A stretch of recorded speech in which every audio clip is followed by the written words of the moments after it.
Welcome back to the Whatever Show. I'm Mr. Minute, and this guy, you'll hear from him. Today's topic is amazing. You're gonna love it. It's all about dance, fashion, music, cars, and drugs. Taking you to the cultural shifts. Yeah. What's up, my peeps? A lot of history to share with you today. From the 60s to the streaming culture of today. Hey, shut the front door and listen up. Let's moonwalk right into the 80s. Woo!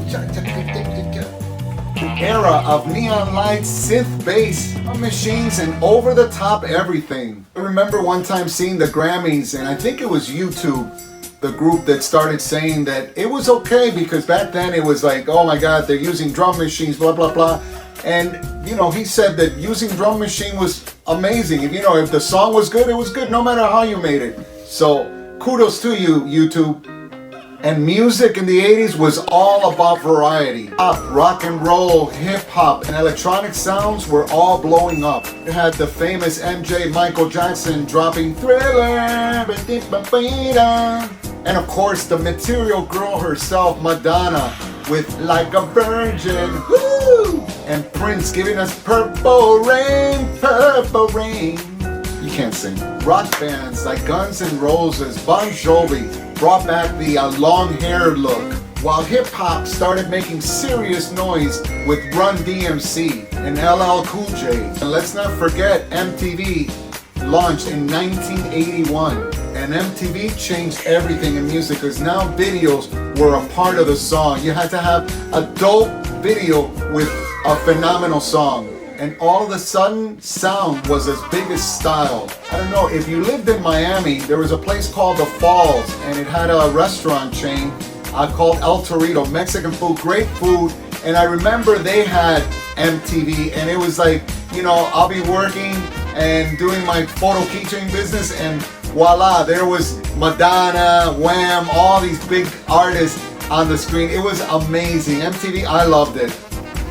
On a more somber note, the AIDS virus began affecting the gay community in the early 80s. The first case was reported in 1981, primarily among gay men in US cities like New York, San Francisco. Let's honor their fight by continuing to support equality and healthcare for all.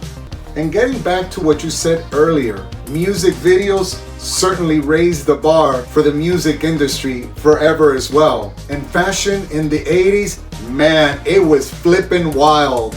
Bold colors, big hair, and crazy patterns were everywhere. Women rocked leg warmers and off-the-shoulder tops and acid wash jeans, while guys had leather jackets, ripped jeans, and sneakers, Air Jordan from 85. Power suits was the thing. Big shoulder pads. Sure. I know you never wore shoulder pads. I did. Bold colors and a bigger is better attitude. Oh, and let's not forget the accessories. You had the fancy glasses, you had the big chunky gold chains, and of course you had to have your fanny pack, which you would put a lot of goodies in there, if you know what I mean. They would always carry a cologne. I remember the Pierre Cardin, and you're gonna tell us a little bit about the colognes. I'm excited. And if you were not standing out in the 80s, you were doing it wrong. Let's talk about the cars. We'll get back to the cars, but you mentioned colognes, and I love colognes.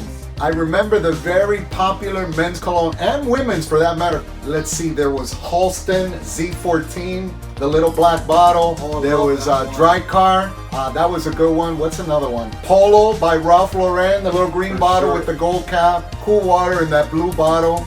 I remember going to the malls great cologne. and spraying myself with 20 different colognes. What about women? And for women, you also had Halston, you had Obsession by Calvin Klein for women, Passion by Christian Dior, Giorgio, Beverly Hills, and last but not least, Opium by Yves Saint Laurent. You knew you were around beautiful ladies when you smelled these scents. It was off the chisel. These colognes and fragrances remind me of my partying days. Ooh yeah, get my groove on.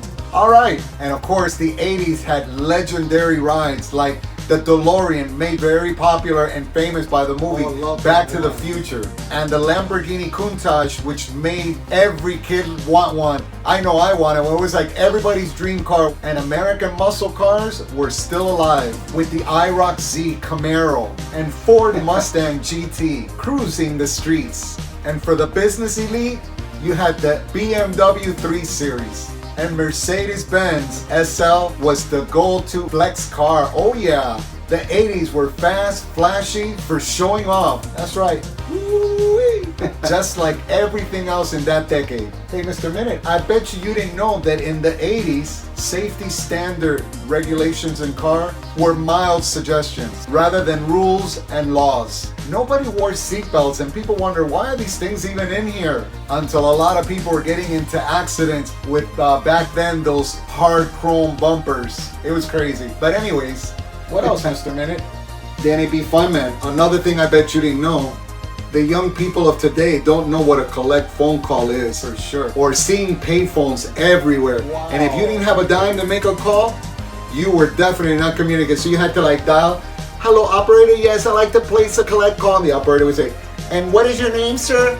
"Oh, so-and-so." And then they call, "Ma'am, sir, you have a collect call from so-and-so." That was pretty crazy, right? Sure. Oh, yeah. Oh, and back then, people would smoke everywhere. They would smoke in theaters, restaurants, in their cars while their kids were in the car. That's pretty insane when you think about it. And with all that said and done, parties in the 80s had access everything. Drugs and alcohol were everywhere. But king of the mountain was cocaine, especially in high-powered businesses and the music circles. Nightclubs like Studio 54 might have faded, but the party was going on full blown. Miami, Florida became the hot spot for the drug trade, with fast cash, fast boats, and fast living. And the corporate world, Wall Street, was fueled by sex, money, and drugs. Alcohol, the 80s were the golden age of the cocktails, with Long Island iced teas, which had like 5 or 6 different liqueurs, got you blasted. Blue Lagoons and pina coladas were flowing. The decade was surely all about fast living, looking good, whether it was in music, fashion, or just making a statement. But just like the crash of the stock market in 87, some people party a little bit too hard. But you know, things still kept going, because where there's beautiful women and handsome men, you know that party's gonna continue. Party hardy, baby. You know what I mean, Jelly Bean? For sure. Woo.